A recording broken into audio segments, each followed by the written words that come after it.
Porque teve aluno que chegou e falou assim, tinha 3 questões de história, imagina. Né? Tinha muita questão de história. Mas é que existe um hábito de identificar a questão só quando ela é escancaradamente de uma matéria, de um assunto. Né? E algumas questões, e sobretudo em humanas isso tem acontecido, as questões têm se tornado cada vez mais interdisciplinares. Então ela mescla a filosofia com sociologia, mescla a filosofia com história, mescla a sociologia com geopolítica, e esse mesclar de questões tem feito alguns alunos inclusive se confundirem. Então quando algum aluno pergunta assim, qual é o peso que eu devo dar? Eu vou falar daquilo que eu pensei no último Enem. No último Enem, aliás, todo o Enem são 45 questões de humanas.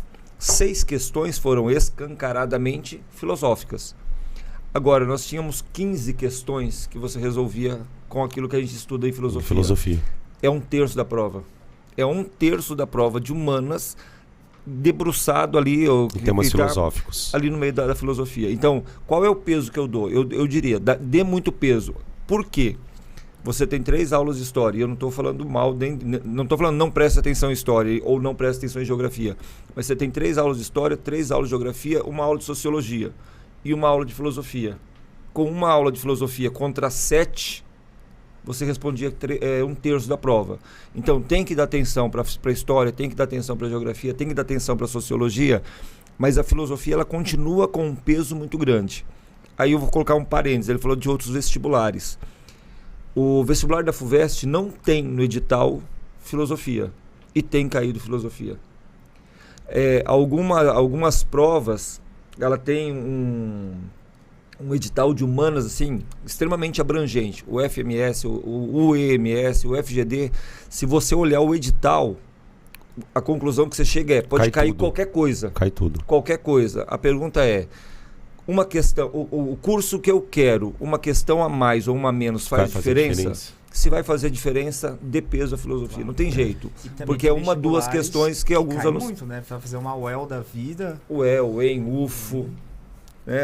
São vestibulares que, digamos assim, que consideram a filosofia como diferencial. Porque eles sabem que os alunos priorizam uma série de coisas e deixam meio que filosofia, mas é 2, 3 questões. Mas é as 2, 3 questões que coloca dentro. Que podem colocar a pessoa dentro. Ou tira, né? Ou faz a pessoa perder a vaga. Muito bem. E sem contar que tem a questão da redação, que eu sempre falo, gente. Não. Você está precisando de repertório para redação, não tem o que discutir. Um cuidado só que Então, uma pergunta que fizeram aqui pro Robert casa muito com isso, ó. Prof, decorar nome de filósofo, frase de efeito, datas e escolas filosóficas é suficiente para conseguir usar a filosofia na redação? Ainda bem que ele é um Mandaram homem de Deus. Mandaram pro Robert, não foi pra você, Pri. Então, ainda bem que ele é um homem de Deus. Né? Tava no seu copinho, Robert. Ainda bem que ele é um homem de Deus. Vamos lá, Robert. Quero ver decorar nome de filósofo, frase de efeito, datas e escolas filosóficas é suficiente para conseguir usar a filosofia na redação? Não. Justifique sua resposta. Podia ser mais objetivo, né? Não. Pronto, tá respondido. Existe um problema muito grande. Eu quero fazer uma ressalva. Isso aí não é aluno meu, não. Vou fazer vou usar uma não é aluno uma pense. citação. Não é vou usar uma citação que a Priscila costuma usar sem propriedade. Hoje vai ela ter fala, DR em casa. Ela costuma dizer, sacanear a frase de Hobbes. Não, eu sou sacaneada com essa frase, porque eu que tenho que ler isso na redação. A frase do textual, quem lê sou eu. Então a eu que sou frase do Hobbes fala, o homem é o lobo do homem. Qual é o problema da frase? A frase é extremamente rica, extremamente preciosa, extremamente elucidativa da condição humana. Porque quando o Hobbes escreve sobre isso, ele está justamente discutindo que o homem ele continua sendo animal pro resto da vida. E é uma discussão extremamente rica, porque a gente tem a impressão que a gente deixa de ser animal porque a gente pensa. E, na verdade, essa condição animal que o Hobbes está falando, ela faz parte da vida humana. Né? Eu brinco com os alunos, o cara está cantando no carro, está tudo muito bem, está tudo certo, ele está pensando na namorada, aí ele toma uma fechada no trânsito. Já muda. Ele já buzina, ele já coloca a mão para fora, ele já mostra o dedo, um ou outro sai para tentar devolver a fechada. A gente perguntaria, mas cadê o cara tranquilo que estava andando no carro até aquela hora? E a ideia o que veio para fora foi o animal que estava dentro dele. O animal sempre esteve ali. Então, a frase é de uma profundidade muito grande. Mas aí eu já cheguei a ouvir aluno me perguntando se daria para colocar essa frase para discutir bioética, porque fala de lobo, que é um animal. Nossa, gente. Entendeu? Então, quando o aluno pergunta, né, e aí como dizia Hobbes.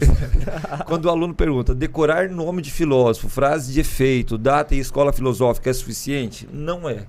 Porque toda frase, todo pensamento, ele tem por trás dele a sofisticação de uma angústia humana ou de um problema humano que precisa ser respondido.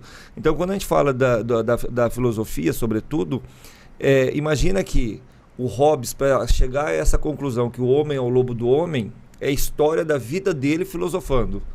E aí você pega essa frase e coloca numa, aí o cara coloca numa redação na qualquer. Redação e tenta discutir qualquer tema. Não, e ainda ele escreve assim, o lobo é o lobo do lobo. Porque, por exemplo, você diz que eu sacaneio em sala de aula a frase, mas o que eu leio...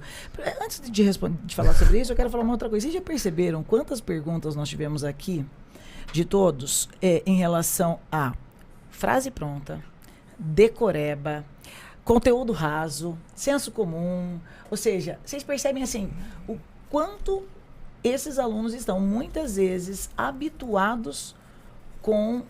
Não sei se eu posso dizer com um caminho mais fácil, ou talvez até com a futilidade ou com a falta de preocupação com o conteúdo em si. Eu acho que tem uma imagem que muitas pessoas querem passar para os meninos de que é um processo fácil. E não é, eles chegam com essa expectativa. Eu sinto uma expectativa neles, mas não tem um macete, não tem uma regra. E é o que a gente está falando no começo da conversa aqui, que o trabalho é difícil. É de desconstruir mesmo. Então, e eu costumo dizer o seguinte, eu brinco muito com a frase, porque eu sei o tanto que eu leio isso nas redações. Eu sei a quantidade de redação que eu leio toda semana. Ele vai encaixando a coisa ali. E a quantidade de alunos que utiliza desmedidamente o lobo é o lobo do homem, e quando não, o aluno coloca o lobo é o lobo do lobo. Entendeu? Por quê? Porque talvez alguém, amor, e isso acontece, infelizmente, nas redes sociais, alguém coloca lá 5 frases imperdíveis para tirar 1000 na redação. E o cara ganha like, ganha curtida, ganha seguidor e tá tudo certo para ele, que esse é o rolê dele. Entendeu?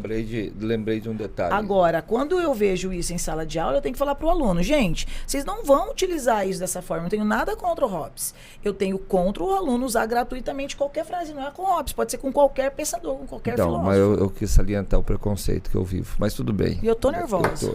Gente, tem não, mas vale. Isso aqui acho que vale para todas as áreas que a gente tem aqui nessa mesa quadrada, não é redonda. Né? Retangular. Retangular. Vamos acertar a forma geométrica. Agora há pouco atrás, eu não sei porque, eu falei assim, eu preciso citar uma frase do Humberto Eco. Eu não lembro o que era o assunto, mas eu tenho certeza que era alguma coisa de buscar na internet coisa fácil. É verdade. O Humberto Eco é um filósofo italiano, falecido recentemente, né, faz uns 4, 5 anos, 6 anos, não tenho certeza. Tá? E ele faz uma crítica, e eu acho que essa crítica é um dos problemas da educação contemporânea, né? E aí eu queria fazer esse parênteses para a gente pensar, né? E tem a ver com a ideia da modernidade líquida do Bauman. Quando ele olha para a internet, ele fala assim, a internet deu voz a uma multidão de imbecis. A um certo momento ele fala assim, se a maioria ou a minoria a gente pode discutir, mas que tem imbecis na internet não há dúvida. Por quê? Porque cada vez mais qualquer pessoa posta qualquer coisa e aquilo ali, dependendo sobretudo hoje da quantidade de seguidores, é assumido como uma verdade muitas vezes inquestionável. A ponto do aluno chegar e falar assim, professor, mas eu encontrei na internet, estava lá. Né? E às vezes a coisa é absurda, mas porque estava na internet, porque o cara tem seguidor, às vezes é tomada como verdadeiro. Então, eu acho que o processo, quando a gente estava falando do processo de desconstruir, o processo do conhecimento fácil, o conhecimento raso, ele é um problema que a gente vai enfrentar como educador, como professor, como no nosso ambiente do trabalho, no nosso ambiente de preparação do aluno para entrar numa universidade, cada vez mais. Sim. Porque, às vezes o aluno fala assim, professor, mas é muita coisa.